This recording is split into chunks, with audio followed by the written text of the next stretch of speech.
there lived a rabbit made almost entirely of china. But how did such a thing come to be? Did the rabbit belong in this fine house? Was this the rabbit's home? Ah, now that is an interesting question. Grandmother, you're back. Of course. You didn't think I would miss your birthday, did you? Grandmother, for me? Yes, Abilene, happy birthday. Grandmother, he's the most beautiful thing I've ever seen. Well, you are the most beautiful, but yes, he is indeed quite handsome. What's he made of? China. The finest china. His ears and his tail are made of real fur. Oh, they're so soft, and look, his ears bend. He was made especially for you by the best doll maker in all of Paris. His clothes are so stylish. Oh, look at his shoes. He must always look his best if he's to be seen with you, my lady. And, you know, this is not his only suit either. He has an entire wardrobe. His trunk is in your room. Oh, thank you, Grandmother. I love him. I will always love him. I'm glad. I thought you could use some company in this big house of yours. A special friend. Now, tell me, what shall be his name? Edward. Why Edward? Just look at him. He's so dignified and refined. Edward. Yes, you do look like an Edward. Edward Tulane. Oh, you've made him part of the family already? Of course. Well, Edward Tulane, I hope you realize just how fortunate you are. I want to go show Mother and Father. And so it was that Edward Tulane came to live at that house on Egypt Street. This is a parlor. This is where we entertain. We'll have tea here this afternoon. Oh, come on, I'll show you the garden. He was very fortunate indeed. What's that, Edward? You want to dance? Oh, I'll be delighted to. Oh, you dance divinely, Lord Edward. As she said she would, Abilene loved the china rabbit. Hang on, Edward, we're going through the loop-de-loop. Abilene, it's time to get ready for bed. Father, we're in the middle of the Trans-World International Air Show. Land the plane. Grandmother Pellegrina will be up soon to tuck you in. Come on, Edward, it's time to put on your silk pajamas. So fortunate. How many china rabbits have their own silk pajamas? Good morning, Edward. Now, would you like to wear your blue pinstripe and your gray suit today? Of course, Edward didn't answer. He never did. He couldn't, you see. His mouth was painted on his china head, as was the rest of his face. But still, he had his thoughts. What? Oh, the gray suit and the dark red tie. Yes, the gray suit today. Oh, I agree. The blue pinstripe it is. Oh dear. Just don't forget the hat. I'm devilishly handsome in the hat. Abilene, come along now. You'll be late for school and I'll be late for work. Just a moment, Father. I just caught up at Edward in his chair. Oh, I know. Edward must be at his station to keep watch. Father? Oh, good morning, Edward. You're looking dapper as always. What's that, Edward? Oh, he says thank you and that you look rather dapper yourself. Thank you, Edward. Now, of course, Edward didn't say any such thing. He couldn't with his painted mouth after all. And what he was really thinking was... Somehow I do look good. I make the pinstripe work. Just don't wrinkle the jacket and fix the tie. I'm sure it's crooked. You should really be more careful with the tie. Oh, your watch. I remember. Now, when the big hand is on the 12 and the little hand is on the 3, I will come up the walk and home to you. Have a pleasant day looking out the window. Abilene! The tie! Fix the tie! Oh dear. And so it was that Edward Tulane spent his days listening to the ticking of his watch and staring out upon Egypt Street. And at 3 o'clock, Abilene would return. Oh, hello, Edward. I'm home. And how is your day today? Oh, you're back. Oh, Edward. I wish everyone was as nice and considerate as you are. Uh-huh. Cynthia Worthington is so mean. She wouldn't let me have a turn at recess today. Don't say. You're right, Edward.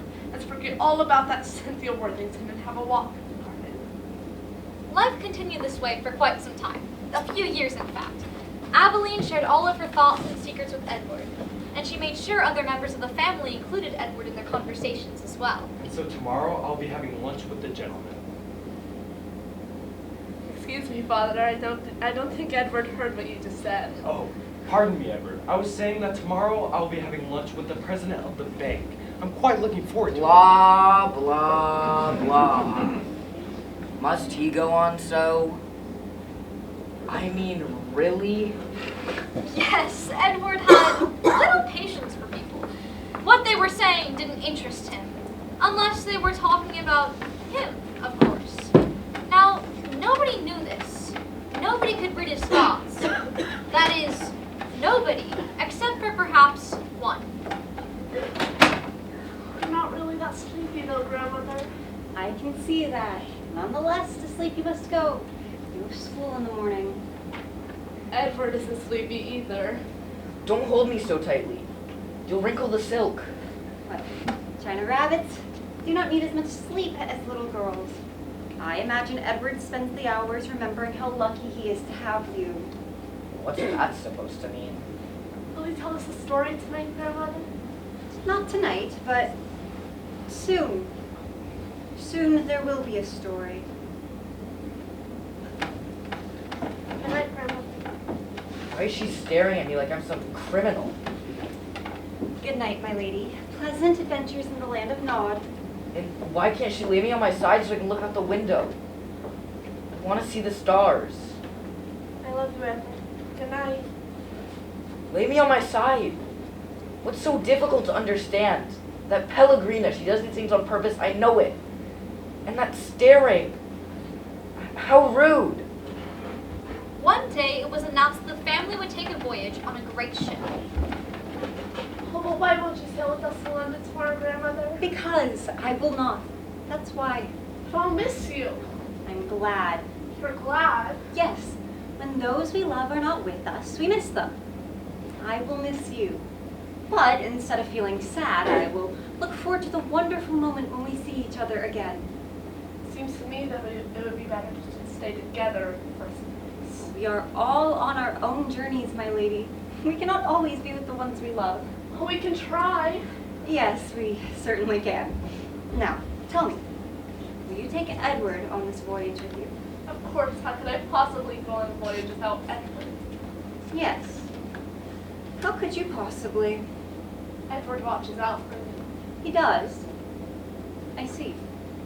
There she goes staring at me again. Will you tell us a story tonight, Grandmother?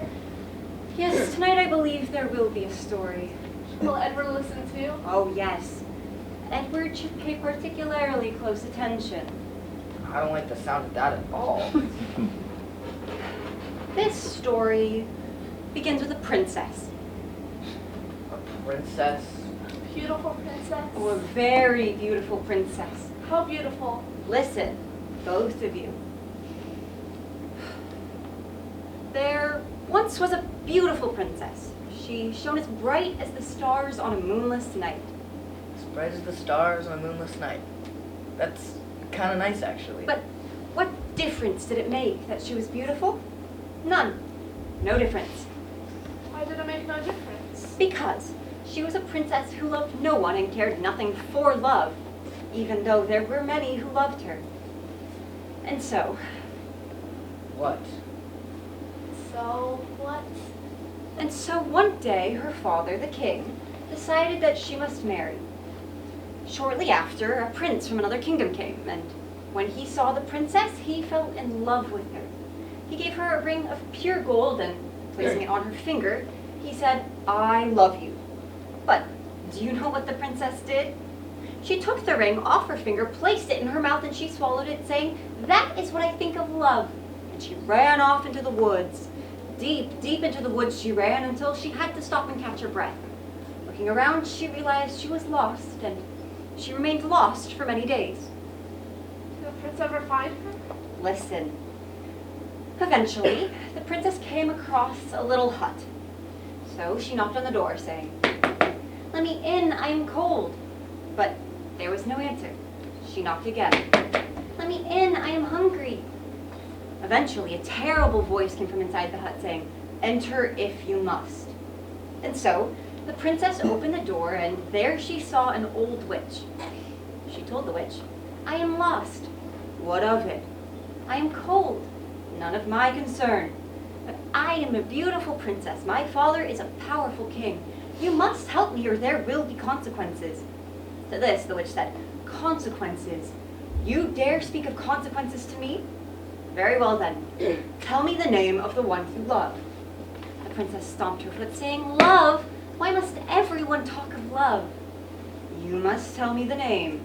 Whom do you love?" "I love no one," said the princess proudly. "You disappoint me," said the witch. And raising her hand, she pointed at the princess, saying one word, "Farthfiggery." And in an instant, the beautiful princess was changed into a warthog. The warthog princess ran back into the woods, where she then came across several men. These men had been sent by her father, the king, to find a beautiful princess. So, when they came across the ugly warthog, they shot it. Pow! No! Yes, they shot the warthog and brought it back to the castle, where the cook then slit open its belly and found a ring of pure gold.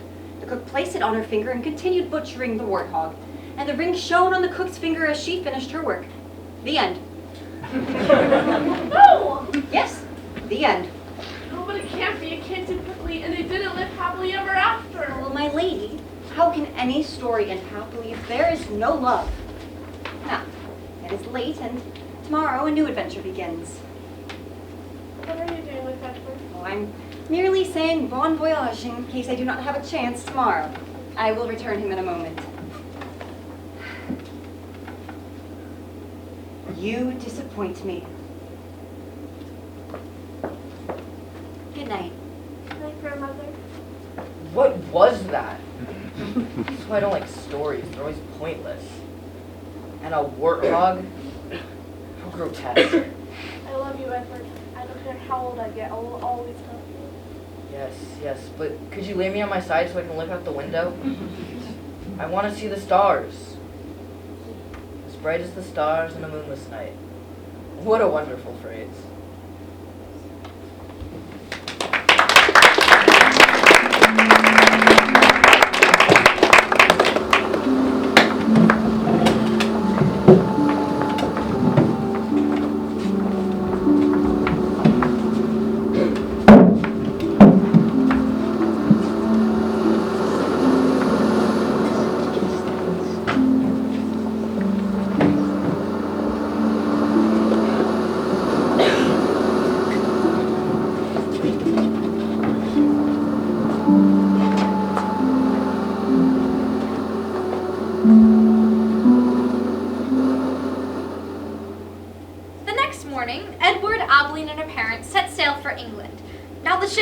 Marvelous thing.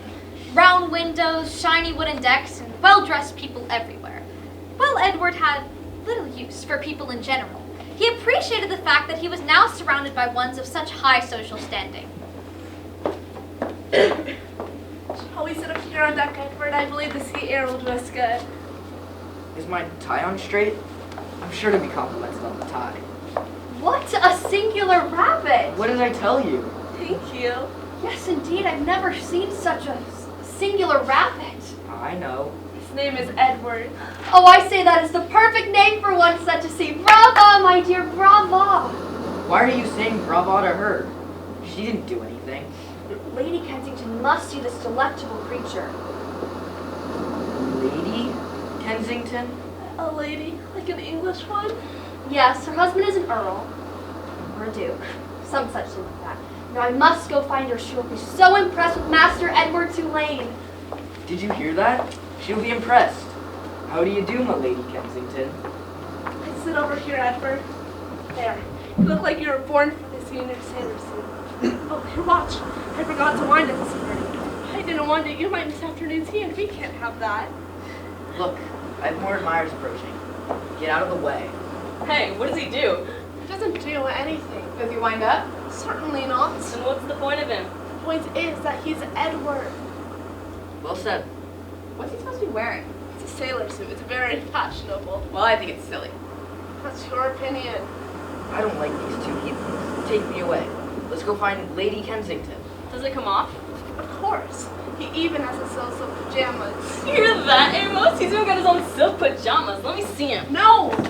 Young man, I demand you release me at once. Would you look at that? He's even got socks! Take him off, Martin! Don't you dare! Give him to me. He's mine! Oops, here you go. No! Good catch. No, don't throw him. He's made a tie that help break. Throw him back to me. No! Give it to me. He's mine. No! And Edward flew over the railing and sailed out over the ocean. Edward, no. Can a China rabbit die? How does a China rabbit drown? Is my hat still on my head? He caught one last glimpse of Aveline, standing on the wooden deck, holding his gold pocket watch in her outstretched hand. My pocket watch! I'll need that. Aveline disappeared from view as Edward Tulane hit the water.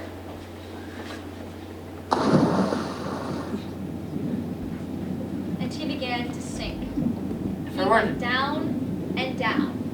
If I were to drown, I certainly would have done so by now. He kept his eyes open the whole time, not because he was brave, but because he had no choice. It's getting awfully dark. Finally, he landed on the ocean floor, face down in the muck. I don't like this. I don't like this one bit. Hours passed. It's just like waiting for Abilene to come home from school. If only I had my watch. Days passed, and Aveline didn't come. Edward, for lack of anything better to do, started to think.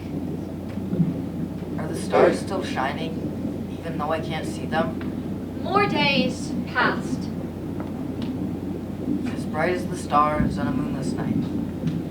I'll never see the stars again. Weeks passed. Why did the beautiful princess get turned into a warthog? Because the ugly witch turned her into one, that's why. And then, months. Pellegrina is like the witch.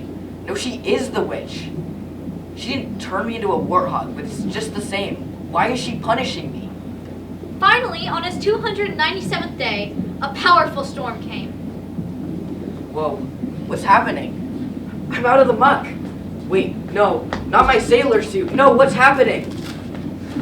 No, no, no, no, no, no. I can see the light, I can see the light. Up to the surface he came. For a moment he saw the angry sky and heard the wind rush through his ears. It almost sounded like laughter. Pellegrina? But before he could hear an answer, he was tossed back down into the depths. No, I can't go back. No, help! Suddenly, he found himself in the middle of a net, a fisherman's net. And before he knew what had happened, he was pulled up out of the water.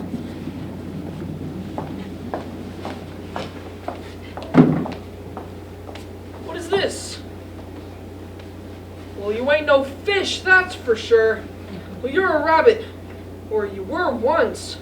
A toy rabbit. Oh, I'll take you home to Nellie. She'll fix you up. Now you can sit yourself down right here and have a nice view for the ride home. I never want to see the ocean again. It was quite a storm we had, wasn't it? But it's past now and it's turned into a fine sunny day. As the old fishing boat made its way back to shore, Edward felt the sun shine on his face and the wind rush through the little bit of fur left in his ears. I'm alive! I'm alive! Well, looks like you're enjoying the ride. I believe I am. Back on land, the old fisherman paraded Edward through the seaside village. Wait till Nellie gets a sight of you. You'll like Nellie, you will. She has her sadness, but she's an alright girl. What you got there, Lawrence? Fresh catch, rabbit from the sea. I see. It don't look very tasty. No, I don't suppose so, Marguerite. You're taking it home to Nellie, are you? That was my thinking. I can't imagine she won't with it. Really? Well, you never know. Ain't that the truth? Well, good evening, Lawrence. Pleasant evening to you too, Marguerite. I'm not an it. Thank you very much. Look up there. That's your North Star. The North Star. Do all stars have names? You never have to be lost when you know where that fella is. The North Star. I never thought I'd see the stars again. Eventually, the old fisherman and Edward came to a small green cottage. Nellie, look here. I brought you something from the sea. I don't want nothing from the sea. Well, now don't be like that. Look. A rabbit? Oh, Lawrence, you brought me a rabbit. It must have got turned up in the storm. Oh my! Have you ever seen anything so fine? That is one very discerning woman. She's beautiful. She? What shall I call her? I'm not a she. Well, I was thinking Susanna. Susanna. Just right. First I'm an it, now I'm a she. Well, Susanna, you'll be eating some new clothes now, won't you? Oh dear. And the next morning, Nellie made some new clothes for Edward, who was now Susanna. The dress she made was cotton and simple, and she remade his ears and tail as well, though not in real fur. Susanna, if I don't get that bread going now, we won't have any for supper. Now you just sit right there and keep me company. Don't put me by the window. Everyone will see me in this ridiculous dress. It gets lonely here all day while Lawrence is out to sea. Back when the children were little, I had my hands full, you can be sure, but now the days can seem awful empty. At least you're not stuck in the bottom of the ocean with your head in the muck. I wonder, Susanna, how you ever came to be in the sea. Pellegrina. You poor thing, stuck down there in the dark and the cold, separated from the ones you love. Love? I guess you know a thing or two about loneliness yourself. Loneliness. Yes. Well, now you're here, Susanna from the sea. Do you like the dress I made? I never was much of a seamstress, but it's the best I could do. Doesn't really matter what I wear. Well, my daughter Lolly always makes fun of the clothes I make. She says people should only wear clothes sold in shops. She's a working girl, my Lolly. The secretary in one of those tall buildings up in Boston. She works on the 9th floor and she has to ride up in an elevator to get to work. Can you imagine? You'll never see me in one of those. No, I don't suppose I will. Well, Lolly is the oldest, and then there's Ralph. He works in a lumber mill up north, so we don't see much of him. And then there was Raymond, our youngest.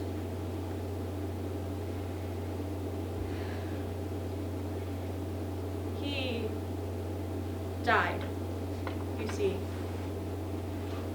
when he was just 5 years old. Pneumonia. He drowned inside of himself. It is a horrible, terrible thing. The worst thing. To watch somebody you love die right in front of you and not be able to do anything about it. You've had your sadness. I dream of him most nights. What's it like to dream? Well, I suppose you think I'm daft talking to a toy, but it seems to me that you're listening, Susanna. I am, Nellie. I am. And one evening before supper, Lawrence went digging in the attic. What are you doing with that high chair? You know I don't want to see anything. It's for Susanna. Susanna? Well, I was feeling bad about ignoring her at supper, so I thought she'd like to sit with us. Oh, Lawrence, you're right. Let's try it out. No, I put up with Susanna in the dress, but I must draw the line at. There you are. How would you like it if someone... Oh. The view's actually nice. Oh, I think she looks happy here. Uh-huh. I do believe she likes feeling a part of things. I do. Well, then what's for supper? We're having a stew, though I don't think Susanna's very hungry herself. That's right. None for me. Now you just sit yourself down and I'll dish it up. Each evening after supper, Lawrence would lift Edward onto his shoulders, and together they would go out for a walk. Every sailor needs to know his constellation, Susanna. That's Andromeda, and over there's Pegasus. Andromeda. Pegasus. There's Cassiopeia. Cassiopeia. Oh, and there's Ursa Major. Ursa Major. I find comfort in the stars. There's comfort in knowing your old friends are out there watching. Yes. Our little Raymond. God bless him. He can name your constellations. Just 5 years old, and he can name nearly any star you pointed at. He had the sea in his soul, he did. Poor little boy. Poor little boy. The rabbit stayed with the old fisherman and his wife for many weeks, listening to their stories and memories. And when his own troubling memories haunted him, Witches. Warthogs. Oceans. Darkness. Nellie was always able to comfort him. Hush, little baby, don't say a word. Mama's gonna buy you a mockingbird. And if that mockingbird don't sing, Mama's gonna buy you a diamond ring. Night after night, Nellie sang to the rabbit, gently allowing him to let go of those dark thoughts. And if that diamond ring turns brass, Mama's gonna buy you a looking glass, and if that looking glass gets broke, Mama's gonna buy you a billy goat. And so, for a very long time, life was sweet. And then one day, they had a visitor. Hello, Ma. Lolly! What a surprise! I just had to get out of the city, you know? It just gets me too much sometimes, just too much. Well, I'm sure it does, dear. So I thought I'd spend some time in the old hometown to visit you and Pop. Well, what a lovely thing to do. Though I do wish I knew you were coming. I would have tidied up a bit. It looks fine to me, Ma. I can't stand housework myself. One day, I'm gonna get myself a maid, I tell you. A maid? Can you imagine? What is that? Oh, that's just Susanna. You got yourself a toy rabbit named Susanna. Your father found her. She came up in the net and she didn't have any clothes on her, so I made her a dress. You don't know the Ben, Ma. Rabbits don't need clothes. Well, this one seemed to. So your sewing skills haven't improved much. Hey, this dress is perfect. Well, you know me. I do the best I can. Susanna's a creepy look about her. Oh? I don't think so. Well, I do. You have a creepy look to you too. Your painted lips and face. Why do you go back to your 9th floor in your elevator? What's that old high chair doing here? It's not for the rabbit, is it? Oh, no, don't be silly. Your father is fixing it up and we thought we might try to sell it. Your father's out back. Won't he be surprised to see you? That night at supper, Edward didn't sit in his chair. And the next morning, Put me down, you vulgar woman. How would you like it if someone picked you up by the ears? Got the old folks bewitched, don't you, Susanna? They've been treating you like some sort of rabbit child. Well, it ain't right. It's sick. The whole town's been talking about it.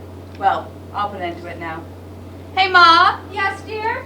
I'm gonna take the truck and run some errands. Oh, that's lovely, dear. Goodbye, then. Nellie, Lawrence, help!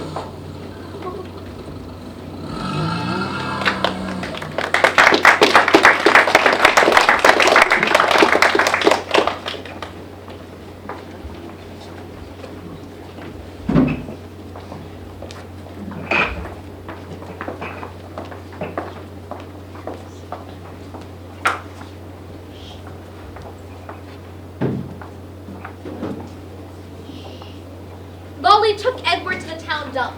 She threw him onto the garbage pile and she drove away, leaving the rabbit lying among the orange peels, the coffee grounds, and the rancid bacon.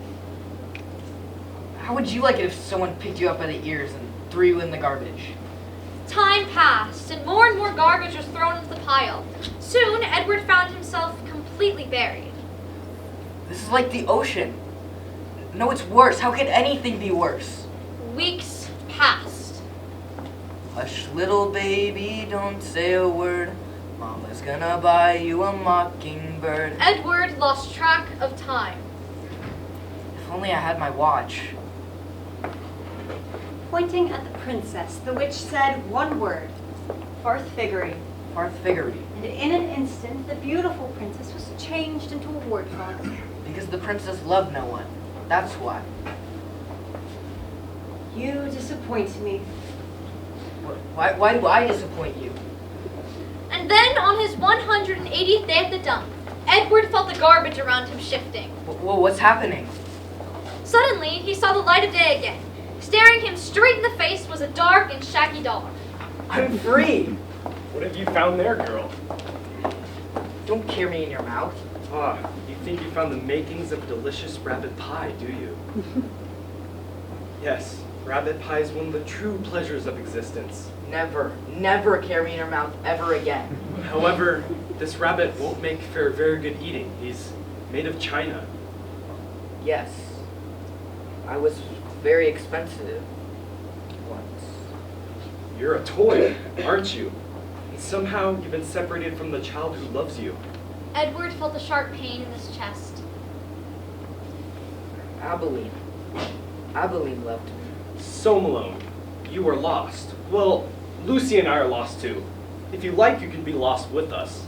I found it to be much more agreeable to be lost in the company of others. My name's Bull. This here is Lucy. Would you care to join us?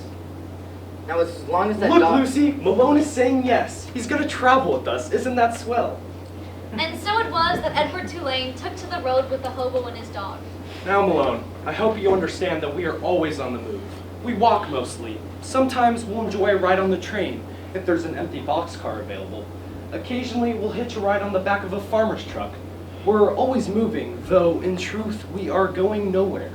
That, my friend, is the irony of our constant movement. As the sun set in the west, the three stopped at the edge of a field. This seems like a downright comfortable place to spend the night. What do you think, Lucy? I don't think anyone will mind if we sleep here. Now, Malone, I don't suppose your kind sleeps very much, so I'll lay you where you can look up at the stars. Thank you. Now, I don't mean to offend you or comment negatively on your choice of garb, but I'm forced to tell you that that princess dress is quite impractical for a life on the road. Princess dress?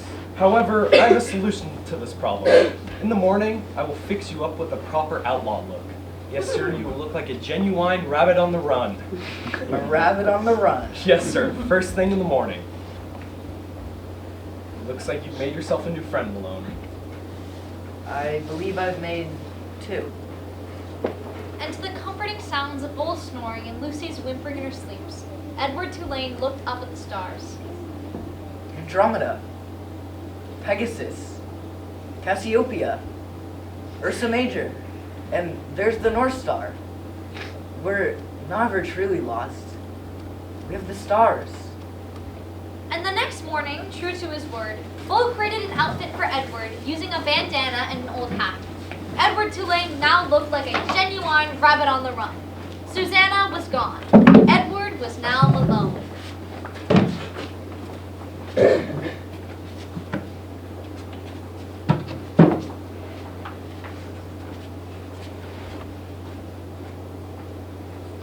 Hold on, Lucy, we're almost ready. There.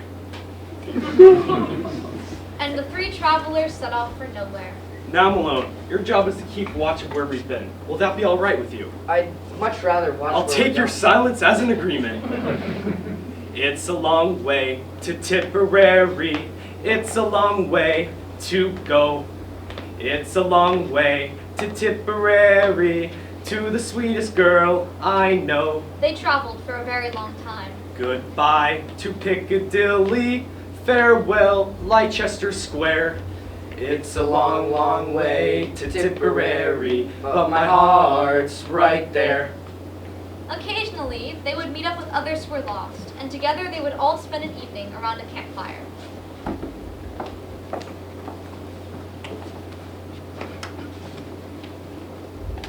Hello there, Jack. Oh, hey there, Bull. How's the foot? Is what it is. Oh, hello, Lucy. Say, where's Malone? Oh, he's right here. Oh, Malone. Hello, Jack. You've become quite the celebrity, Malone.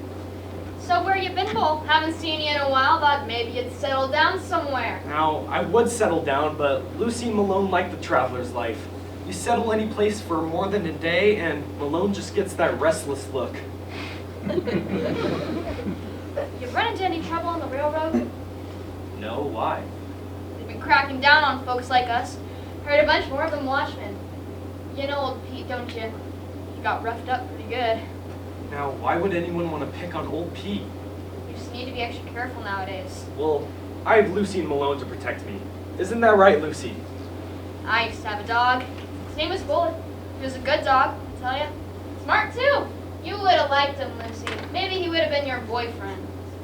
I think you embarrassed her. What happened to Bolden? He's looking after my family back in North Carolina.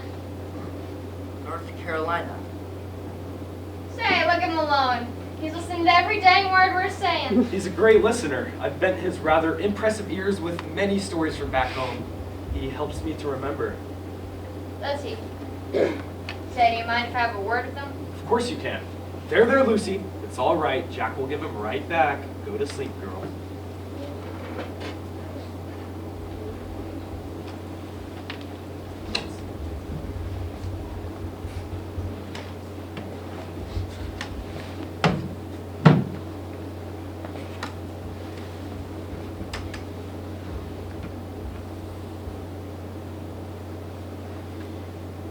You are listening, aren't you, Malone? I want to tell you about my kids. There are 3 of them, you see. Helen and Jeff Jr. and Taffy.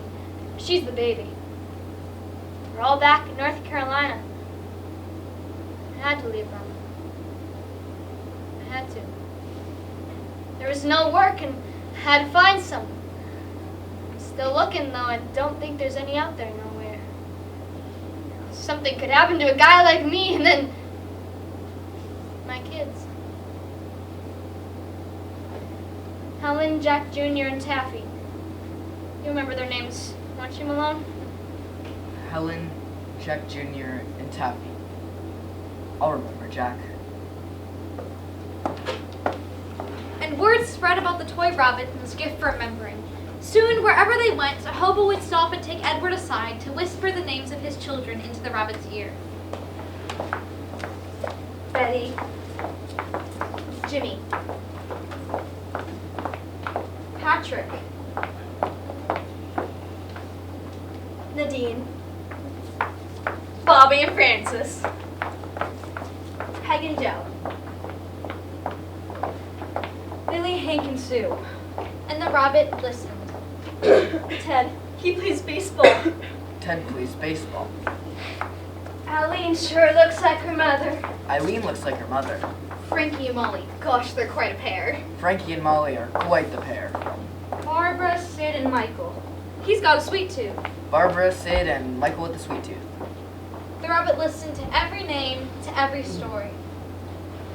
They've lost so much, and yet they still hold on. And his heart opened wide, and then wider still. Is this love? This must be love. The rabbit traveled with Lucy and Bull for 7 happy years.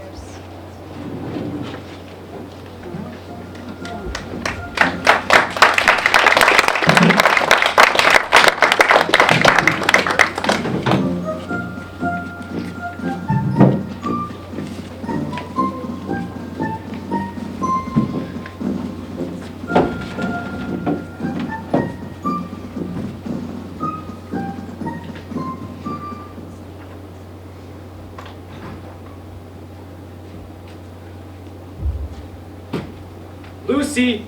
Lucy! Now, where are you and Malone hiding? Over here! What? Why? I'm gonna catch you, you sneaky pair of bandits! Run, Lucy, run! And one night in a rail yard outside of Memphis. Here's an empty boxcar. Now in you go. Now, Malone, you keep the first watch. Old Lucy and I are gonna get a little shut-eye. Bull, someone's coming! Bull! Hey, you bum! Wake up! Get him! Lucy. Hey, don't kick my dog, mister. It's not her fault. You bums, you think this is a motel? Well, it ain't, not on my watch. You just got lucky. They don't let us throw you out of moving trains no more. But just wait, when this train stops at the junction, your luck is gonna end. They don't care how we throw you out when the train's not moving. Well, get off, mister. There's no need for any more violent behavior. What do you think gives you the right to ride for free, huh? What do you think gives you the right when working stiffs like you gotta pay our own way? Huh? Answer me! We're lost. Lost, huh? Yeah, I bet you're lost. Lost in a bottle. That's the problem with all you bums. You don't know anything about us. What's this? That's Malone. Bull. Alone, huh? Now I've seen everything. A bum with a toy rabbit. Lucy, it's alright. Lucy, it's all right. Sure, it's all right. Hey, Lucy, ever seen a rabbit fly? Watch. Better yet, fetch. Lucy, no! The rabbit flew through the air as the boxcar disappeared into the night. Bull. Lucy. And then he was on the ground, staring up at the night sky. He could hear Lucy's howls fading into the distance. And then the world was silent. He could no longer hear Lucy. He could no longer hear the train. He was alone. We will leave him here for a bit. His journey isn't over, and there are miracles still to come. But not yet.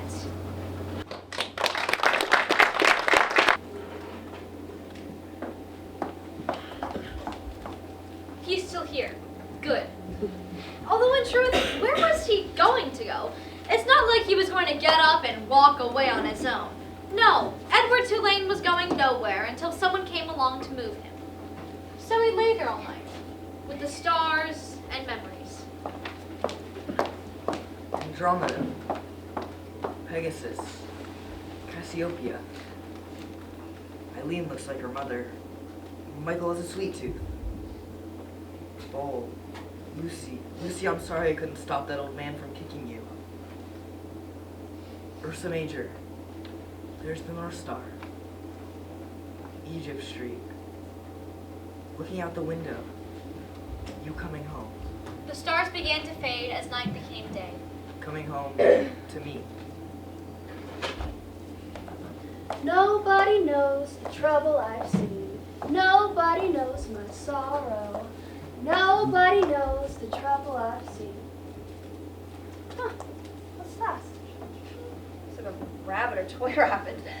How did I get here? Well, there's a use for everything, and everything has its use. That's what I say. Oh, I know exactly how to use you. Nobody knows the trouble I've seen. Nobody knows my sorrow. Nobody knows the trouble I've seen. Glory, hallelujah. I've seen troubles too. All sorts of troubles. And so Edward Tulane was on the move once again. From the basket, he watched the passing fields and farms. Eventually, the old woman opened the gate in an unpainted picket fence, and Edward found himself in a vegetable garden next to an old rundown farmhouse. A boy was there, too. What do you got there? None of your business. Get back to work. Yes, Mom. I thought those tins were going to be enough. They weren't. There. I ought to do it.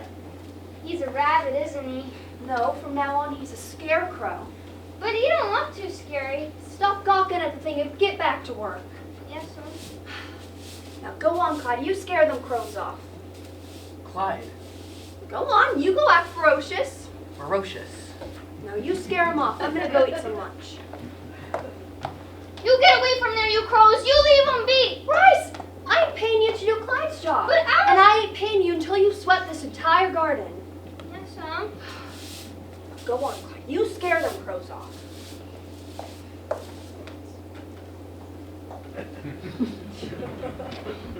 Go away, crows.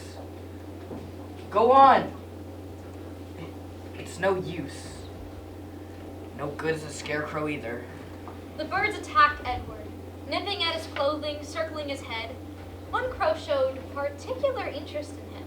Caw, caw, caw. Pellegrina? Is it you? Caw, caw, caw. Go ahead. Turn me into a warthog. Anything would be better than this. Night finally came, and the birds flew away. If I had wings, I'd fly high up into the stars. If only I had wings. But on this night, even the stars seemed to mock him. You can't fly. Can't fly. You can't fly. You're stuck down there all alone. You're stuck down there. Stuck. Stuck. Stuck. All alone. All alone. All alone. We are up here together. We're up here together. We are up here together. Together. Together. Together. I've not always been alone. I've been loved. What difference? What difference? What difference does it make? You are alone now. You are alone now. You are alone now. You are alone. You are alone. Alone. Alone. Alone. Alone. Useless. And alone.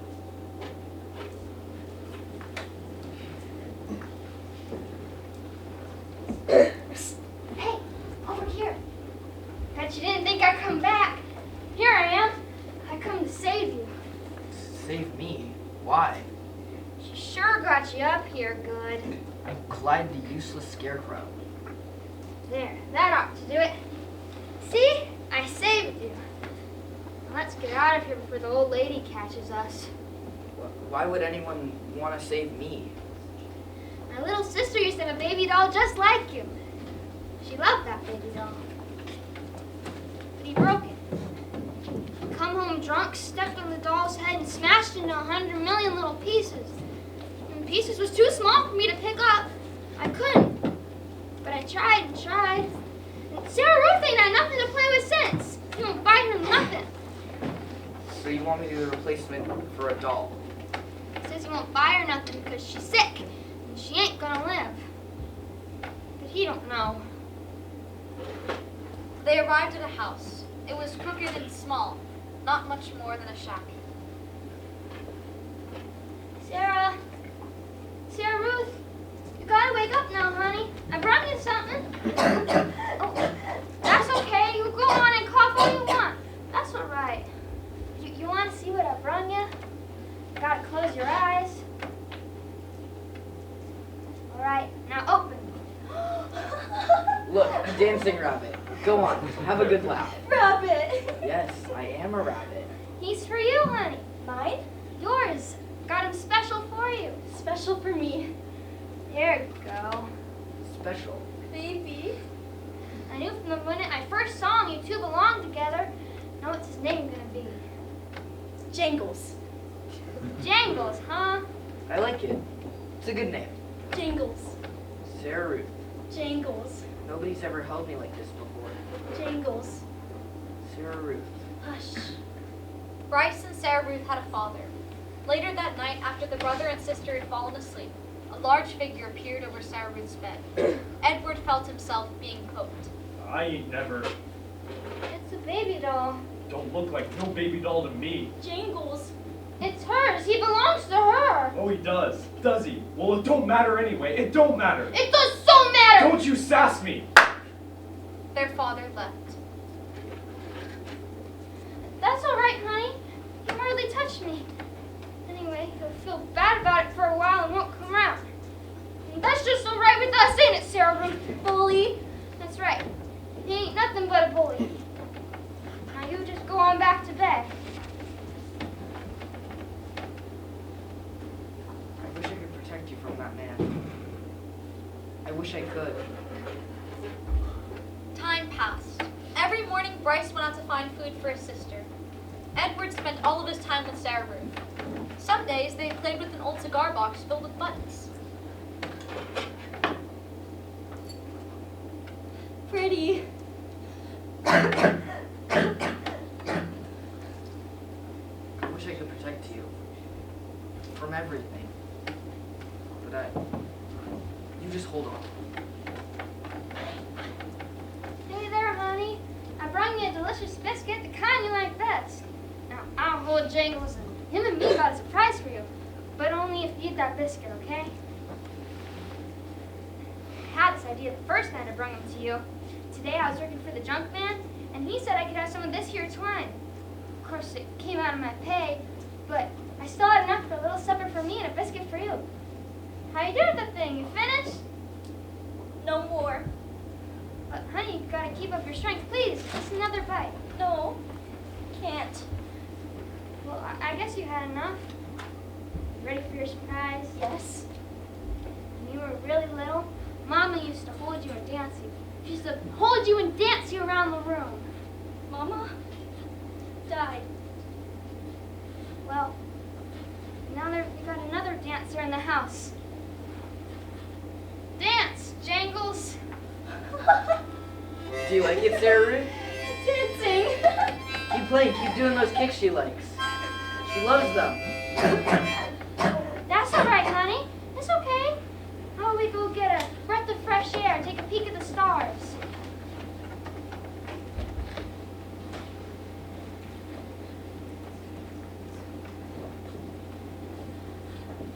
If I had wings, I would fly high up into the sky, where the air is clear and sweet. I would hold Sarah Ruth in my arms. She'd be able to laugh, talk, and breathe again. She wouldn't ever have to cough. Look! A falling star. You make a wish, honey. You wish for anything you want. I wish. I wish. Days and weeks passed. The sun rose and set, again and again. Some nights their father came home. Most often he did not. Every evening Bryce would play the harmonica and Edward would dance as Sarah Ruth grew weaker. Why isn't she laughing? You're doing the kick she likes. Sarah Ruth?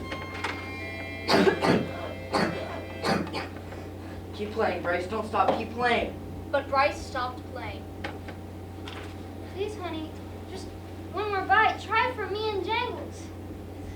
can't.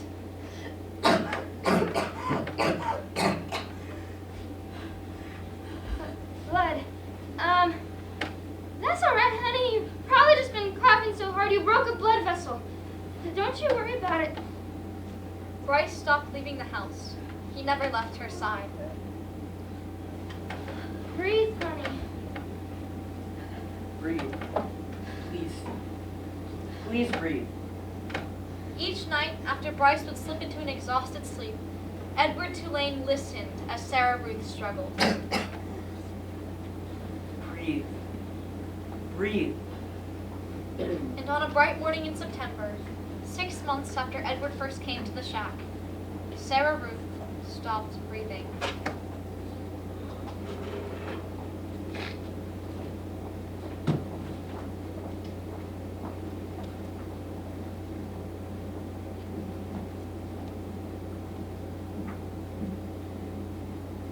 She's gone, Jingles. Gone. Where did she go?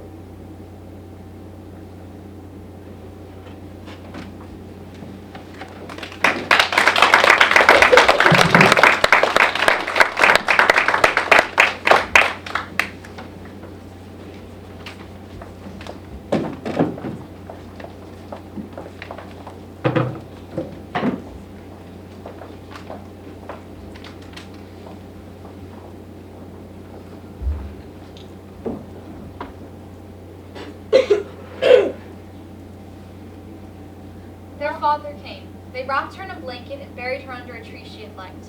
Their father left. Well, no reason for us to stay here no longer. Come on, Jingles. We're going to Memphis. Under a hot late summer sun, the boys silently carried the rabbit all the way into the city. I bet nobody's ever seen a dancing rabbit before.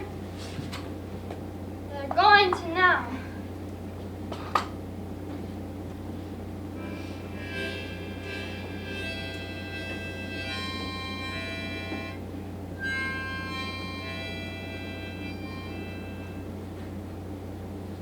And so Edward Tulane danced on a dirty street corner in Memphis. Bryce sat out Sarah Ruth's button box in front of them, and people dropped pennies and nickels into it. On and on, Bryce played. On and on, Edward danced.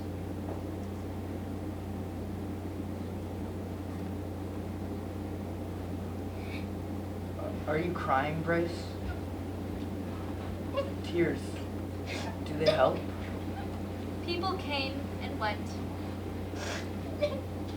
Don't stop, Bryce. Keep playing. Keep playing.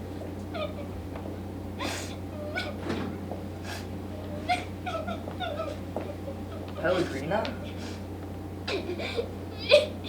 Look at me. You had your wish. I learned how to love, and it's a terrible thing.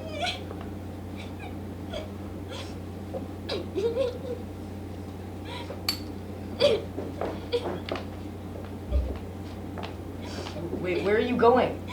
Come back.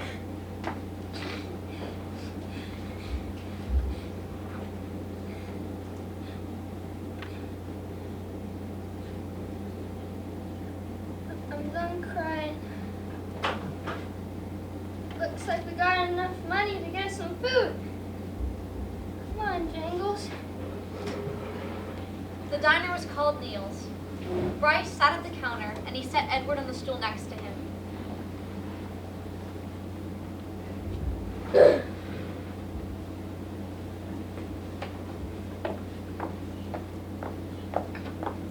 Hey there, Sugar. Who's your friend? This is Jangles. He was my sister's and now he's mine. We're in show business together. Well, ain't that something? What do you have? I'll have some pancakes and some eggs. And I want a steak. I want a big old steak. And I want some toast and some coffee. He ate it all, and drank 2 cups of coffee. Well, you was hungry for sure. Yes, ma'am. I reckon show business is hard work. Would you like anything else, darling? More coffee? No, thank you, ma'am.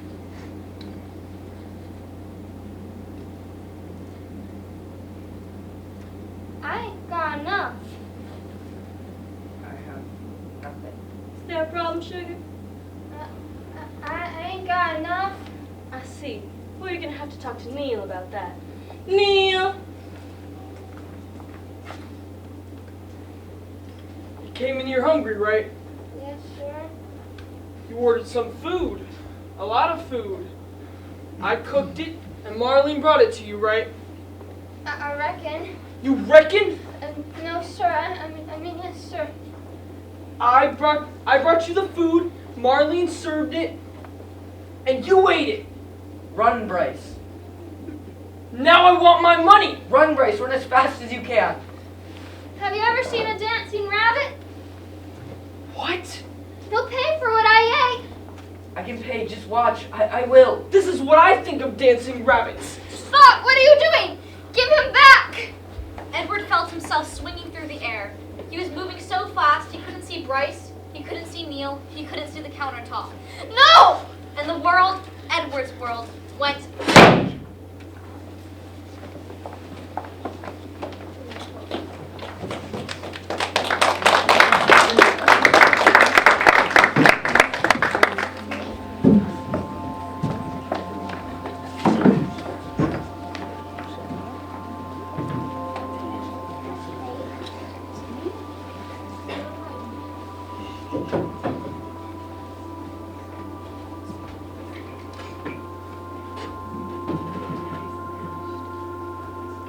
I'm walking. No strings, I'm walking. Wait, where am I? I know this place. Egypt Street. Abilene. Lucy? Hello, Malone. Whoa, Lucy's been sniffing her way through every dump in the country trying to find you again. she has? Oh, Susanna, it's you! Nellie, Lawrence. I knew you'd follow the stars back to us. The stars. You saw that old high chair just waiting for you. That constellation. I've never seen it before. What's its name? Why, that's the Sarah Ruth constellation. Sarah Ruth? Edward, Abilene, look! I haven't forgotten you. I say your name every day. Hey there, Jangles. Bryce, Sarah Ruth's in the stars. Yeah, she is. She's so far away. Yeah, but she's still there. I want to be with her. If I had wings, I could be with her. If only I had wings.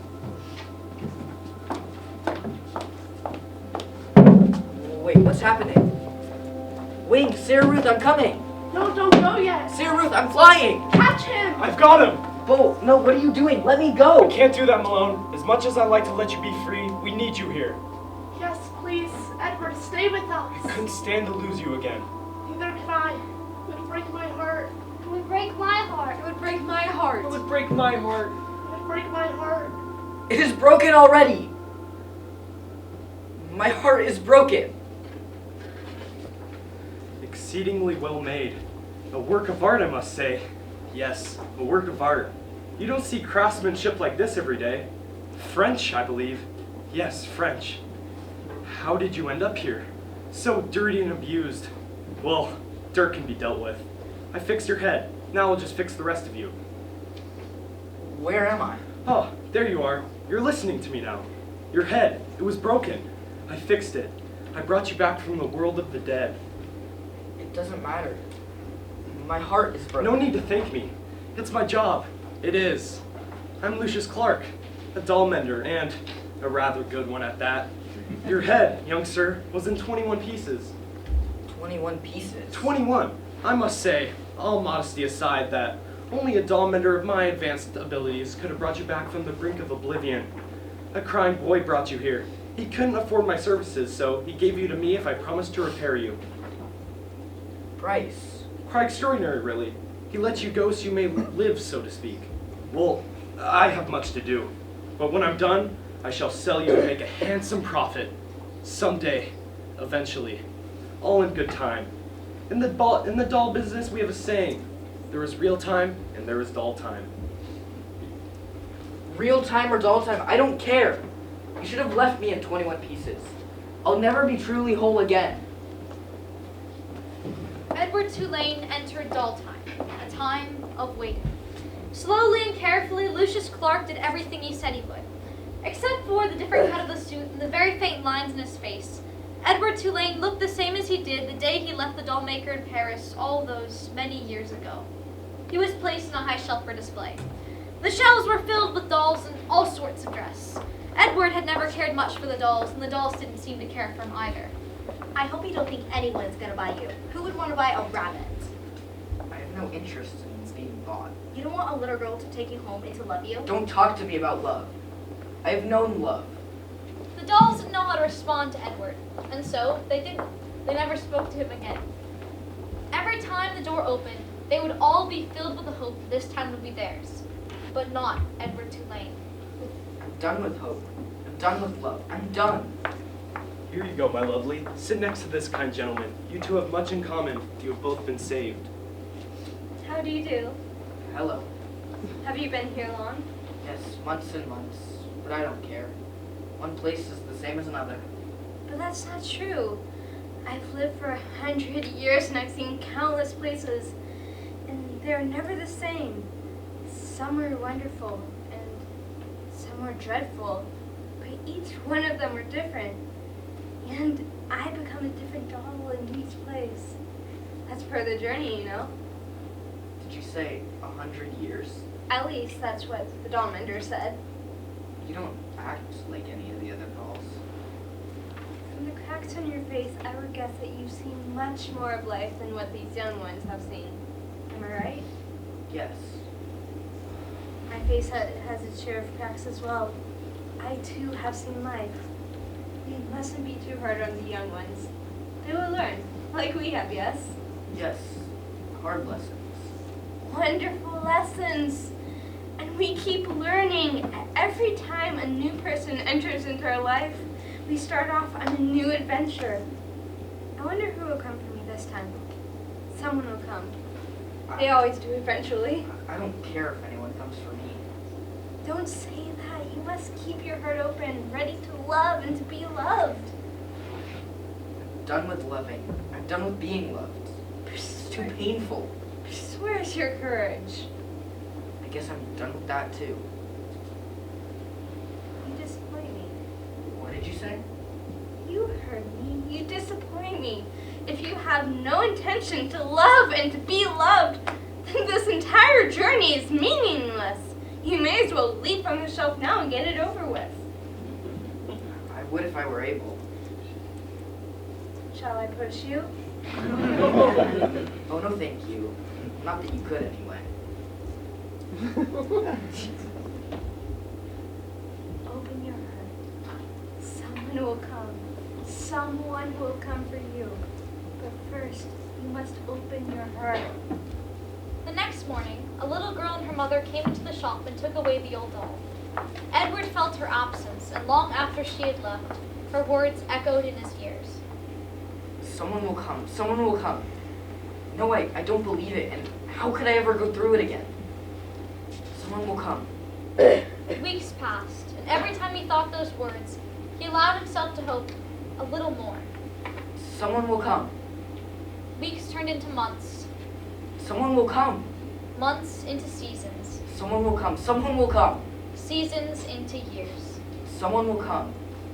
Then one rainy spring morning, someone came. Good morning. Good morning, madam. Frightful weather we're having. Grandmother always said that rain is a price we pay for flowers. A wise woman. How may I help you today? I was looking for something for my daughter, a special friend. Of course. Well, I'm sure you'll find what you're looking for. This beauty right here is quite popular. She's lovely, but I don't know. I think I was looking for something a little more unique. Ah, I understand. How about this one right here? He's one of a kind. The maker never repeats himself. He's beautiful, but I don't know. Perhaps it all isn't right. Maybe I should think about it a little more. Thank you for your time. Madam, if I may, I do have one other thing to show you. This one's not a doll. Perhaps he's what you're looking for. He's not new, but he was exquisitely made and masterfully restored. I know you. Where do I know you from?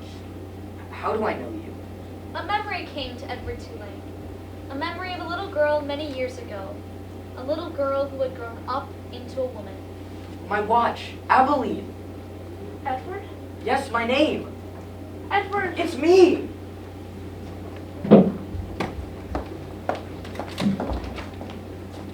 Once there was a China rabbit who was loved by a little girl. On an ocean journey, the rabbit fell overboard.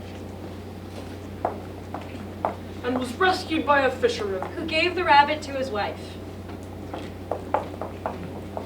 The rabbit was buried under garbage. And was then unburied by a dog. He traveled with hobos. And for a short time was a scarecrow.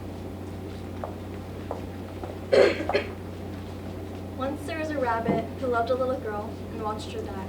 He danced on the streets of Memphis the song of a sad little boy. The rabbit's head was broken in a diner. Put together again by a doll maker. And the rabbit swore that he would not make the mistake of loving again. Once there was a rabbit who danced in the garden of the woman whose daughter had loved him very much in the beginning of his journey. And as they danced in circles, it was almost as if they had wings and were flying. Once so marvelous once. There was a rabbit who found his way home.